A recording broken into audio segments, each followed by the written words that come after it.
Hello everyone, and welcome back to my review of One Piece chapter 1024. This chapter brought a lot to the table and showed us an amazing flashback. If this is your first time here, please subscribe and turn on post notifications, and if it's not, please like the video. It only takes a few seconds and makes a massive difference. This chapter starts off on the second floor, and Kaido's subordinates seem to be falling out and foaming at the mouth. And some of the people are talking about, is this Conqueror's haki? And of course, Usopp has to show up out of the shadow and make his appearance. Oda pushing the whole God Usopp thing. Usopp always taking credit for things he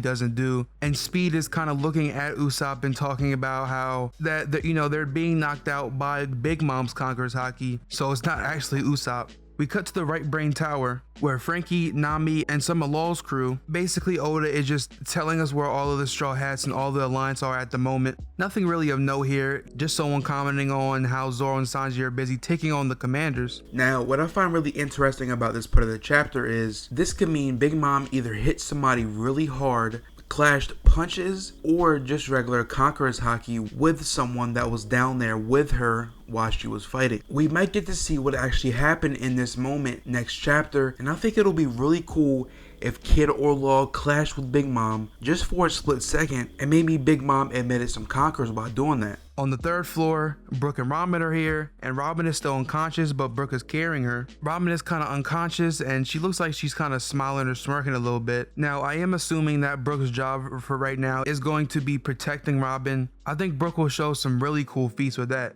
On the third floor, we see some of the kid pirates, and it looks like the floor is on fire or something like that. Now, I don't know what this is from, but it looks like it is from one of the kid pirates. It looks like it is from Heat, if I'm remembering correctly, that Jinbei asked, where is Kaido? Is someone else keeping him busy? And we already know who's keeping him busy, but we see more of that this chapter. We cut to the Skull Dome, and someone is actually bleeding. I don't know if that is Yamato or Kaido. It seems to be Kaido since she's shown in the next panel after that. But Yamato fires an attack at Kaido called Ringing Arrow, and Kaido easily blocks it. Kaido kind of smiling, it seems like he's enjoying this fight just like how when he fought all the supernova on the rooftop. And this time, Kaido fires an attack called Thunderous Arrow at her, and she blocks it and kind of flips back, and she crashes into some rubble, and Kaido kind of launches at her. Yamato saying, "You're trying to kill me." And he's like, "That's right. This isn't a family squabble. You should have been prepared for war. Carrying Odin's name is a heavy burden. I'm not playing around, Yamato." And Yamato is like, "What's wrong with admiring him? I was captivated by Odin." As we go into a flashback where it looks like Yamato has been throwing a tantrum for a whole week. This is in some of her earlier days where she's really admiring Odin. She's talking about, "My name is Odin. Let me out of these chains. I'm Odin. I'm Odin. My name is Odin."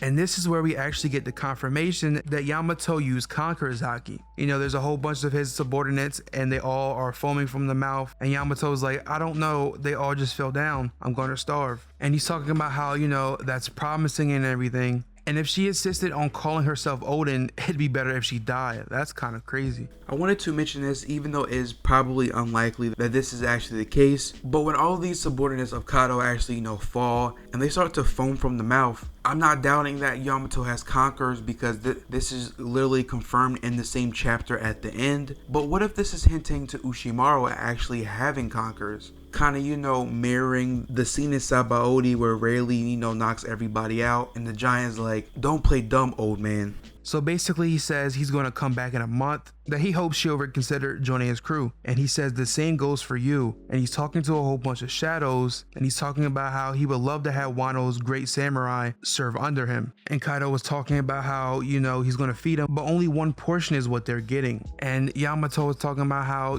these samurai in the cave are going to resent him for being his child, but they actually don't. And Kaido's actually seeming to want them to fight for this one portion, this one meal. But as one of these swordsmen actually go for their sword, the other one pushes the food to Yamato. And we kind of see the silhouettes of them, and one of them looks strangely familiar. Actually, two of them, to be honest. One of them looks like Denjiro, or at least the same face shape, and one of them looks like Zoro. And the one that looks like Denjiro is talking about, she should really eat, and samurai do not get hungry. And she is kind of just admiring the samurai and talking about, samurai are amazing. They really never get hungry, do they? And at this point, you see, one of the samurai smile, and it's kind of obvious that this is most likely going to be Zoro's dad. Zoro's lineage is something that Oda Oda talked about he was going to flesh out more, so I'm excited to see where this is going to go, because this is basically the splitting image of Zoro. And with the past couple chapters, Kawamatsu and Hyogoro acknowledging him as looking like, Shimosuke Ushimaru, which this silhouette is probably him, and the legendary swordsman Ryuma, in my opinion, this has to connect to him somehow. And this swordsman who looks like Zoro, Oda actually captivated all of them too, and Yamato asking, who is this dude? And he says, huh? How is a disgraced samurai meant to introduce himself? I'm nobody important. And she just casually whips out Oden's logbook like it's nothing, and they all kind of freak out about it. And it looks like they actually teach her how to read. And this is where they're kind of contemplating whether they're going to escape or not. And he's saying, we cannot just sit here and starve like stray dogs. We never had any intention of yielding.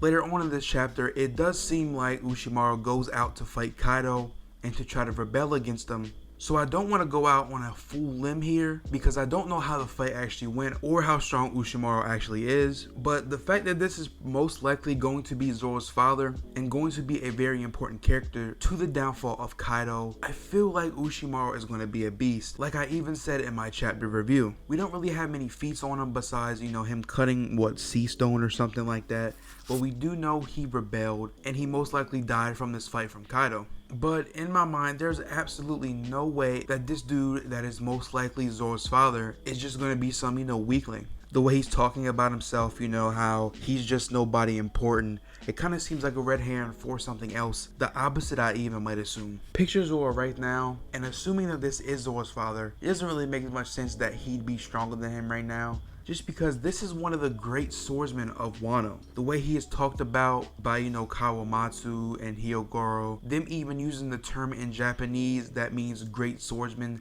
that only people like Ryuma, Oden, Shanks, what Zoro wants to be, Mihawk, which is at the top of these great swordsmen, they have used this term on him. In Japanese, he is considered one of these great swordsmen that people look up to.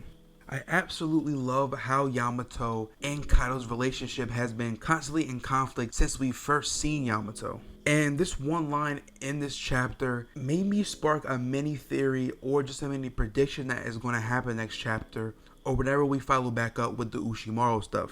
At the end of the flashback, she says, even I had people that believed in me, people that accepted me.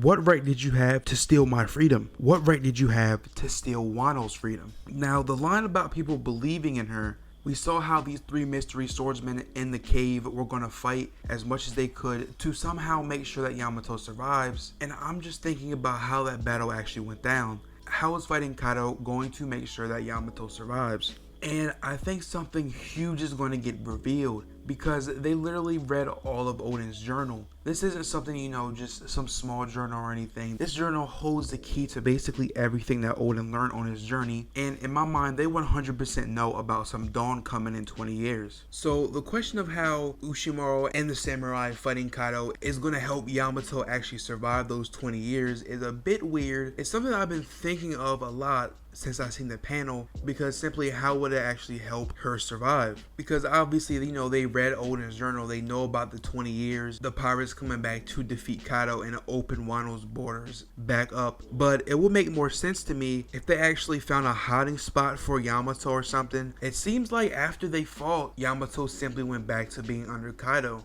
Definitely let me know what you guys think about that. And I do have a little theory that I'm going to post in the next week talking about who I think Ushimaru actually is, what happened after this panel in this chapter, what its significance was back then and back now. So please be on the lookout for that. It'll be posted probably in the next week or so.